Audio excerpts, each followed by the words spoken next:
అవకాశం ఇచ్చినందుకు మీకు ధన్యవాదాలు అధ్యక్ష. మొదటిసారి అప్రోప్రియేషన్ మీద ప్రతిపక్షంలో మాట్లాడుతున్నాను కాబట్టి దయచేసి తమరు తగినంత సమయం ఇవ్వాలని మిమ్మల్ని మీకు విజ్ఞప్తి చేస్తా ఉన్నాను అధ్యక్ష. ముందుగా 10 ఏళ్ల తర్వాత తెలంగాణ గురించి ప్రస్తావించే ముందు 10 ఏళ్ల ముందున్న పరిస్థితులు కూడా ఒక్కసారి మననం చేసుకోవాల్సిన బాధ్యత మనందరి మీద ఉంది అధ్యక్ష. 2014 47 గుర్తు చేసుకోమంటే కూడా చేసుకుంటామన్నా. అంటే మీరు మాట్లాడిన ప్రతి ఒక్కరూ sir running commentary deputy CM చేస్తే ఎట్లా సార్ అధ్యక్ష? 10 ఏళ్ల ముందు అంటే సార్ మాట్లాడిన ప్రతి సభ్యుడు ట్రెజరీ బెంచెస్ నుంచి నేను గమనించింది గత ప్రభుత్వము, గత 10 ఏళ్ళు, గతము అంటూ మీరు పురావస్తు పరిశోధక శాఖ కదా తవ్వినట్టు తవ్వుతానే ఉన్నారు 10 ఏళ్ళు.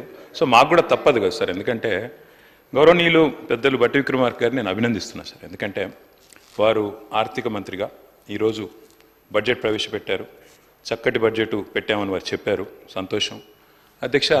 వారు మరింత ఉన్నతిని సాధించాలని తప్పకుండా ఆ కూర్చున్న కుర్చీలోంచి అవసరమైతే భవిష్యత్తులో పక్క కుర్చీలోకి కూడా పోయే విధంగా వారికి దేవుడు ఆ శక్తిని, ఆ ఆశీర్వాదాన్ని కొడివ్వాలని మనసారా కోరుకుంటాం. మీరంటే ఆ గౌరవం ఉంది.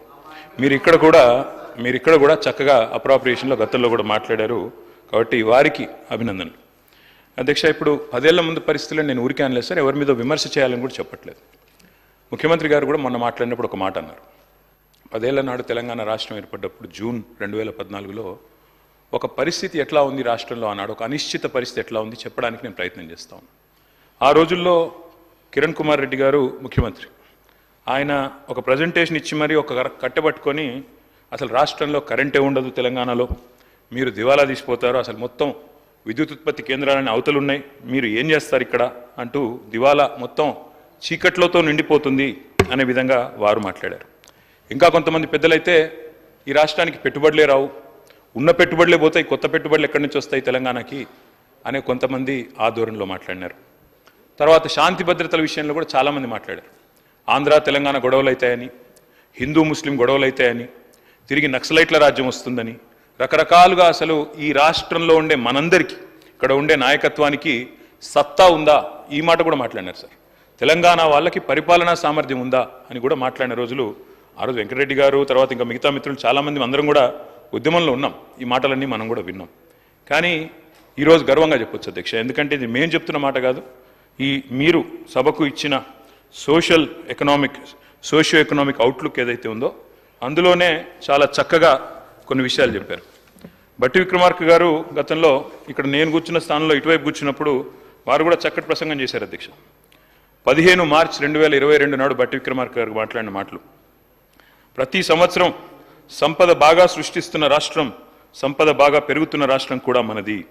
కరోనా ఈ దేశాన్ని అతలాకుతలం చేసినప్పటికీ కూడా రాష్ట్ర ఉత్పత్తిలో ఎక్కడా తగ్గుబాటికి కారణం కాకుండా ఈ రాష్ట్ర ప్రజానీకం, రైతాంగం, శ్రామికులు ఈ మహమ్మారి దాడిని కూడా తట్టుకొని పెద్ద ఎత్తున ఈ రాష్ట్ర ఉత్పత్తులను, సంపదను పెంచడం జరిగింది. ఇది బట్టి విక్రమార్క గారు ఆనాడు ఇక్కడ కూర్చున్నప్పుడు మాట్లాడిన మాట. కానీ ఏమవుతుందో అధ్యక్ష, అక్కడ కూర్చోగానే స్వరం మారిపోతుంది, అక్కడ కూర్చోగానే మరి మాట కూడా మారింది అధ్యక్ష. అయినప్పటికీ వారు ఏం చెప్పినా వారు ఇచ్చిన బుక్కే అధ్యక్ష ఇది, తెలంగాణ సోషియో ఎకనామిక్ అవుట్లుక్. ఇందులో చాలా చక్కగా అన్ని విషయాలు వివరంగా చెప్పారు అధ్యక్ష. గౌరవ కొత్త సభ్యులందరూ కూడా దయచేసి దీన్ని చూడాలని చెప్పి కూడా నేను వారికి విజ్ఞప్తి చేస్తా ఉన్నాను. ఎందుకంటే ఇందులో బడ్జెట్ స్పీచ్లో ఏం చెప్పినా ఇందులో వాస్తవాలు బయటపడ్డాయి. Despite economic hurdles, page number 3 sir, the state's strategic sectors continue to contribute to its economic dynamism. This resilience is bolstered by proactive government policies that attract investments, stimulate employment and foster innovation. ఇది మరి తెలంగాణ రాష్ట్రం యొక్క అభివృద్ధి గురించి మీ ప్రభుత్వమే ఈ socio economic అవుట్లుక్లో చెప్పిన మాట.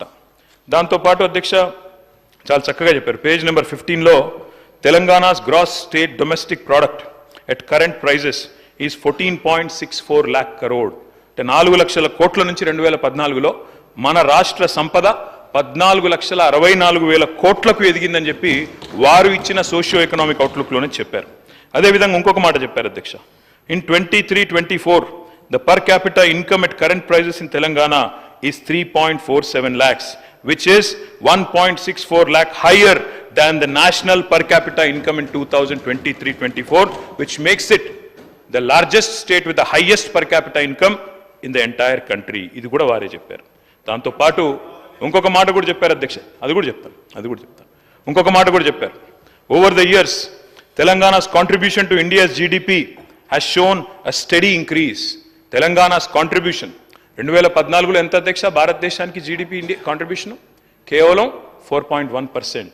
కానీ ఈరోజు అధ్యక్ష వారిచ్చిన సోషియో ఎకనామిక్ అవుట్లుక్ ప్రకారమే Telangana accounted for 5% of India's GDP in the year 2023-24. అంటే 4.1% నుంచి 5%కి పెరిగింది అని చెప్పి జీడిపి కాంట్రిబ్యూషన్ ఆఫ్ తెలంగాణ. అంటే తెలంగాణ భారతదేశాన్ని సాకుతున్న రాష్ట్రాల్లో మొన్న మా మిత్రులు శ్రీధర్ బాబు గారు కూడా చెప్పారు, Telangana is a contributing state, we are a economic engine అని చెప్పి వారు కూడా చక్కగా చెప్పారు. అందుకే వారిని నేను అభినందిస్తా ఉన్నా. ఎందుకంటే రాష్ట్రం యొక్క పురోగతి విషయంలో వాస్తవాలు బయటపెట్టినందుకు, వాస్తవాలు చెప్పినందుకు వారిని నేను మనసారా అభినందిస్తా ఉన్నా. అధ్యక్ష, ఒకటి వాస్తవం, ఉద్యమాలతో ఉదయించిన తెలంగాణ ఇవాళ ఉజ్వల తెలంగాణగా వెలుగుతున్నది అనే మాట వాస్తవం. దీనిలో ఎవరికి రెండో అభిప్రాయం ఉండాల్సిన అవసరం లేదు. ఎందుకంటే ఎలక్షన్లు అయిపోయినాయి, అసెంబ్లీ ఎన్నికలు అయిపోయినాయి, పార్లమెంట్ ఎన్నికలు అయిపోయినాయి. ఇంకా 4.5 ఏళ్ల పాటు చక్కగా కలిసిమెలిసి పనిచేసుకునే అవకాశం ఉంది. నేను వారికి మనస్ఫూర్తిగా నేను కూడా నిండు మనసుతో ఆశీర్వదిస్తా ఉన్నా అధ్యక్ష, అభినందిస్తా ఉన్నా. ఎందుకంటే వయసులో చిన్నవాడినే కావచ్చు, కానీ నేను వారిని అభినందిస్తా ఉన్నా. ఎందుకు? మీకు ఇవాళ ప్రజలు అవకాశం ఇచ్చారు. 10 ఏళ్ళు మాకు ఇక్కడ అవకాశం ఇచ్చినారు అక్కడ. ఆ తర్వాత మేము డిసెంబర్ 3 నాడే చెప్పాము అధ్యక్ష, 10 ఏళ్ళు మాకు ప్రభుత్వం ఇచ్చిన ప్రజలకు రుణపడి ఉంటాం, వారికి శతదా సర్వదా వారికి ధన్యవాదాలు. అదేవిధంగా ఇవాళ కొత్త పాత్ర ఇచ్చారు ప్రజలు మాకు. ఒక నిర్మాణాత్మకమైన ప్రతిపక్షంగా, ఒక కన్స్ట్రక్టివ్ ఆపోజిషన్గా, ఈ రాష్ట్రం కోసం పుట్టిన పార్టీగా తప్పకుండా ఈ రాష్ట్ర బాగులు కోరుతూ, ఈ రాష్ట్ర ప్రజల బాగు కోరుతూ మీరు తీసుకునే ప్రతి నిర్ణయానికి మా మద్దతు, మా స్వాగతం ఉంటుంది. కన్స్ట్రక్టివ్ నిర్ణయాలకు తప్పకుండా స్వాగతిస్తాం. ఈరోజు మీరు బిల్లు తెస్తున్నారు స్కిల్ డెవలప్మెంట్ మీద, స్కిల్ యూనివర్సిటీ మీద, తప్పకుండా స్వాగతిస్తాం అధ్యక్ష. ఆ రకంగా అధ్యక్ష నేను వారికి చేసే విజ్ఞప్తి, దయచేసి let us not indulge in politics and curse our own state అధ్యక్ష. కానీ అధ్యక్ష వాస్తవాలు ఒక్కసారి మాట్లాడుకుంటే, అప్రోప్రియేషన్లోకి వస్తే అధ్యక్ష ఏం చెప్పారు అధ్యక్ష? చాలా మాటలు చెప్పారు. కానీ బడ్జెట్ చూస్తే ఏముంది అధ్యక్ష? ఈరోజు శుష్క ప్రియాలు, శూన్య హస్తాలు, గ్యారంటీలకు టాటా, లంకె బిందెల వేట, డిక్లరేషన్లు డీలా, డైవర్షన్ల మేళ, హామీ పత్రాలకు పాతర, శ్వేతపత్రాల జాతర, నిరుద్యోగుల మీద నిర్బంధాలు, జర్నలిస్టుల మీద దౌర్జన్యాలు, విమర్శిస్తే కేసులు, ప్రశ్నిస్తే దాడులు, నేతన్నల ఆత్మహత్యలు, ఆటో అన్నల బలవన్మరణాలు. ఓట్లకు ముందేమో అభయహస్తం అధ్యక్ష, ఓట్లు పడ్డాక ఈరోజు శూన్యహస్తం. మేనిఫెస్టోలో అరచేతిలో స్వర్గం, బడ్జెట్లో మాత్రం మోచేతికి బెల్లం. 3 తిట్లు 6 అబద్ధాలతో కేవలం పొద్దున్న లేస్తే బట్టగాల్చి మీదేసే పనులు ఇందులో కనబడ్డాయి అధ్యక్ష. ఇవాళ వారు అన్నారు అధ్యక్ష, దివాలా తీసిన రాష్ట్రం ఒక క్యాన్సర్ పేషెంట్ మాదిరిగా, ఎయిడ్స్ పేషెంట్ మాదిరిగా అని మాట్లాడారు. దయచేసి ఇది సరైన పద్ధతి కాదు.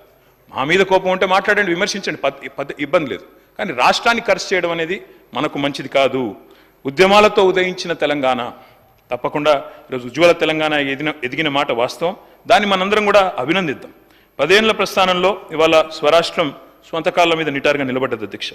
విఫల రాష్ట్రం అవుతుందని శాపనార్థాలు పెట్టిన వాళ్ళందరి శాపాలను తట్టుకొని సవాళ్ళను అధిగమించి ఇవాళ తెలంగాణ ఒక విజయవంతమైన స్టేట్గా సిరి సంపదలతో భారతదేశం భాగ్యరేఖలు మార్చే అగ్రగామి రాష్ట్రాల సరసన నిలబడి ఉండడం మనందరికీ గర్వకారణం తెలంగాణ బిడ్డలుగా. అధ్యక్ష, ఇవాళ కొన్ని ప్రచారాలు జరుగుతూ ఉన్నాయి. దివ్యంగా ఉన్న రాష్ట్రాన్ని దివాలా తీసిందని ప్రచారం చేస్తూ ఉన్నారు. ఆస్తులు దండిగా ఉన్న రాష్ట్రాన్ని అప్పులో ఊబిలో ఉందని చెప్పి తప్పుడు ప్రచారం చేస్తున్నారు. ఇది నిజంగా కూడా దురదృష్టకరం.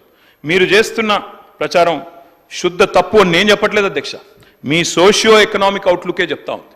మీ సోషియో ఎకనామిక్ అవుట్లుక్ ఏదైతే మీరే రేవంత్ రెడ్డి గారు ముఖ్యమంత్రి గారు, అదేవిధంగా ఉప ముఖ్యమంత్రి గారి ముఖ చిత్రంతో వేసిన సోషియో ఎకనామిక్ అవుట్లుకే మీరు చేస్తున్న ప్రచారం శుద్ధ తప్పు అని చెప్తా ఉంది. మీరు మాటలతో మసిబూసి మారేడికాయ చేసే ప్రయత్నం చేస్తూ ఉన్నారు, కానీ అంకెలు అబద్ధాలు ఆడవు అధ్యక్ష. ఆర్బీఐ గణాంకాలు, ఇది నా సొంత కవిత్వం కాదు, ప్రభుత్వం యొక్క లెక్కలు కాదు, RBI controller and auditor general యొక్క గణాంకాలు, అవి నిజాలను కూడా నిగ్గు తెలుస్తూ ఉన్నాయి. అధ్యక్ష, నేను ఈరోజు మీ ముందు ప్రజెంట్ చేస్తాను అధ్యక్ష. సోషియో ఎకనామిక్ అవుట్లుక్లోనే పక్క పేజీల్లోనే పరస్పర విరుద్ధమైన మరి ఇవాళ వాస్తవ పరిస్థితులు వాటిని బయట పెడతా ఉన్నాయి. గందరగోళం సృష్టించే ప్రయత్నం మీరు చేశారు, కానీ సత్యాల మీద ముసుగులేయడం అంత సులభం కాదు అధ్యక్ష. అధ్యక్ష, ఇక్కడ నేను మీకు 2-3 విషయాలు చెప్పాలి అధ్యక్ష. ఈరోజు డెవలప్మెంట్ ఎక్స్పెండిచర్ డెవలప్మెంట్ ఎక్స్పెండిచర్ పరంగా తీసుకుంటే అధ్యక్ష, భారతదేశంలోనే మీరిచ్చిన సోషియో ఎకనామిక్ అవుట్లుక్లోనే ఉంది, ఇది స్పష్టంగా ఉంది. Telangana is the top state in the country with 74%. ఇది నాది కాదు అధ్యక్ష, డెవలప్మెంట్ ఎక్స్పెండిచర్లో అగ్రభాగాన ఉన్నామన్న మాట మీరు సోషియో ఎకనామిక్ అవుట్లుక్లో మీరే చెప్పారు. ఆర్బీఐ లెక్కలను మీరే ఇందులో కోట్ చేశారు అధ్యక్ష. తర్వాత మీరు ఇంకొక మాట చెప్పారు అధ్యక్ష, ఏమంటారు, జీతాలకు పైసలు లేవు, అప్పులు తీర్చడానికి అప్పులు చేస్తున్నాము, వడ్డీల భారం కూడా ఎక్కువైంది అని చెప్పి మీరు చెప్పారు. కానీ వాస్తవం ఏంది అధ్యక్ష? వాస్తవం ఏంది అంటే అధ్యక్ష, there is something called as committed expenditure. Committed expenditure అంటే ఏంది అధ్యక్ష అంటే, ఆర్థిక మంత్రి గారికి మొత్తం తెలుసు అధ్యక్ష, తెలిసి కూడా వారు సభను తప్పుదోవ పట్టించే ప్రయత్నం చేశారు. ఆ కమిటెడ్ ఎక్స్పెండిచర్ అంటే salaries, pensions and interest payments, ఈ మూడు కలిపితే committed expenditure.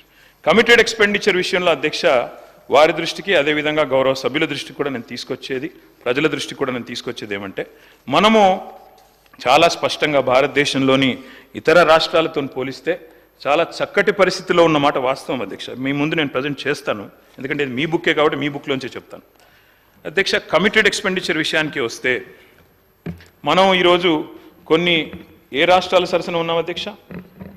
State wise development ఎక్స్పెండిచర్లోనేమో అగ్రభాగాన ఉన్నాం, 74% ఇవాళ డెవలప్మెంట్ ఎక్స్పెండిచర్ మీద ఖర్చు పెడుతున్నామని మీరే చెప్తున్నారు. అదేవిధంగా అధ్యక్ష, కమిటెడ్ ఎక్స్పెండిచర్లో మనం, కమిటెడ్ ఎక్స్పెండిచర్ అంటే ₹1 మీరు జీతాలు, భత్యాలు, పెన్షన్లు, అదేవిధంగా వడ్డీ చెల్లింపులు మిత్తి కడితే అది పోతే రూపాయిలో మనకు 47 పైసలు రూపాయలు దానికి పోతున్నాయి అధ్యక్ష, జీతాలకు, భత్యాలకు, పెన్షన్లకు, అదేవిధంగా మనకి మిత్తి కట్టేందుకు ఇంట్రెస్ట్కు. మిగిలిన 53 పైసలు అవైలబుల్ ఉన్నాయి ప్రభుత్వానికి డెవలప్మెంట్ చేయడానికి అనేది కమిటెడ్ ఎక్స్పెండిచర్లో కనబడతా ఉంది. అంటే ఓవరాల్గా చూసుకుంటే ఎక్కడున్నాం అధ్యక్ష మనం? ఈరోజు భారతదేశంలో కేరళ చూస్తే కమిటెడ్ ఎక్స్పెండిచర్ రూపాయిలో 82 పైసలు, హర్యానా రూపాయిలో 81 పైసలు, పంజాబ్లో రూపాయిలో 79 పైసలు జీతాలకు, భత్యాలకు, పెన్షన్లకు, అదేవిధంగా ఇంట్రెస్ట్ చెల్లింపులకు పోతుంది. వెస్ట్ బెంగాల్ 69 పైసలు పోతుంది రూపాయిలో, తమిళనాడులో 62 పైసలు పోతుంది, ఆంధ్రప్రదేశ్లో 61 పైసలు పోతుంది, వారు మొన్నటిదాకా నడిపిన రాజస్థాన్లో 59 పైసలు రూపాయికి. దేశ సగటు జాతీయ యావరేజ్ ఎంత అధ్యక్ష? కమిటెడ్ ఎక్స్పెండిచర్ 56 పైసలు. అంటే మొత్తంగా రూపాయి ఆదాయం వస్తే అందులో 56 పైసలు జాతీయ సగటు కమిటెడ్ ఎక్స్పెండిచర్. కానీ తెలంగాణ ఎంత అధ్యక్ష? 47. అత్యల్పంగా ఉన్న రాష్ట్రాల్లో టాప్ 4లో తెలంగాణ ఉంది. దీన్ని మీరు తిమ్మిని బమ్మిని చేసి మోసం చేసే ప్రయత్నం చేస్తామంటే కుదరదనే మాట కూడా నేను వారికి విజ్ఞప్తి చేస్తా ఉన్నా అధ్యక్ష. ఇంకొక మాట కూడా చెప్పాలి అధ్యక్ష, ఇవాళ వడ్డీల కోసం, జీతాల కోసం పైసలు జాలట్లేదు అనే మాట వారు మాట్లాడుతూ ఉన్నారు అధ్యక్ష. ఒక్క మాట వారికి నేను చేసే విజ్ఞప్తి, మీరు పరస్పర విరుద్ధమైన వ్యాఖ్యలు చేశారని నేను చెప్పాను. 47 పేజీలో సోషియో ఎకనామిక్ అవుట్లుక్లో మీరే చెప్పారు హయ్యర్ ఫిస్కల్ స్ట్రెస్ ఉంది, 47 ఉంది కమిటెడ్ ఎక్స్పెండిచర్, దానివల్ల ఫిస్కల్ స్ట్రెస్ ఉందని చెప్పారు. కానీ 44 పేజీలో మీరు చెప్పిన మాటలో అక్కడ మీరు చెప్పారు డెవలప్మెంట్ ఎక్స్పెండిచర్లో Telangana top in the country 74% అని మీరే చెప్తా ఉన్నారు. What is right? Committed expenditure తక్కువ ఉంది అయినా ఎక్కువ ఫిస్కల్ స్ట్రెస్ ఉందని మీరు చెప్పిన మాట కరెక్టా?